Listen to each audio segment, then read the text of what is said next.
কনকনে শীতে জনজীবন বিপন্ন। আবারও কমতে শুরু করেছে তাপমাত্রা। ঘন কুয়াশায় ফসলের ক্ষতির আশঙ্কা করছে কৃষকরা। বিপাকে পড়েছে নিম্ন আয়ের মানুষ। শীতের আরও খবর জানাতে মেহেরপুর থেকে যুক্ত হচ্ছেন সহকর্মী বেনিয়ামিন। যাচ্ছি তার কাছে। পৌষের এই মাঝামাঝি সময়ে শীত কিন্তু জানান দিচ্ছে তার অবস্থান। গত কয়েকদিন কিছুটা নমনীয় থাকলেও তাপমাত্রার অবস্থা কিন্তু আবারও নামতে শুরু করেছে গতকাল থেকে। আমরা মেহেরপুর জেলায় কোনো ধরনের আবহাওয়া অফিস না থাকলেও আমরা কৃষি সম্প্রসারণ অধিদপ্তরের তথ্যসূত্রে জানতে পেরেছি গত কয়েকদিন 14 থেকে 17 ডিগ্রি সেলসিয়াস তাপমাত্রা বিরাজ করলেও গতকাল থেকে আবারও তাপমাত্রা নামতে শুরু করেছে। বেশ কিছু 2 থেকে 3 ডিগ্রি তাপমাত্রা নামার কারণেই কিন্তু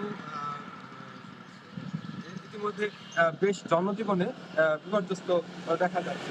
আমরা দপ্তরের তথ্য দেখেছি, সেখান থেকে আমরা জেনেছি আজ সকালেও মেহেরপুরে তাপমাত্রা কিন্তু 12.4 ডিগ্রি সেলসিয়াস তাপমাত্রা বিরাজ করছে।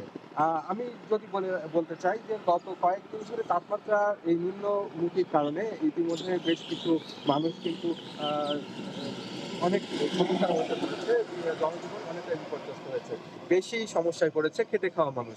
তো সেক্ষেত্রে অনেকেই আমরা খেয়াল করে দেখেছি যে এখন পর্যন্ত শীত কিংবা কোনো ধরনের সাহায্য সহযোগিতা নিয়ে সাধারণ মানুষ কিংবা খেটে খাওয়া মানুষের, নিম্ন আয়ের মানুষের পাশে কোনো সামাজিক, রাজনৈতিক কিংবা সরকারি প্রতিষ্ঠানের পক্ষ থেকে বড় কোনো আয়োজন আমরা এখনো দেখতে পাইনি।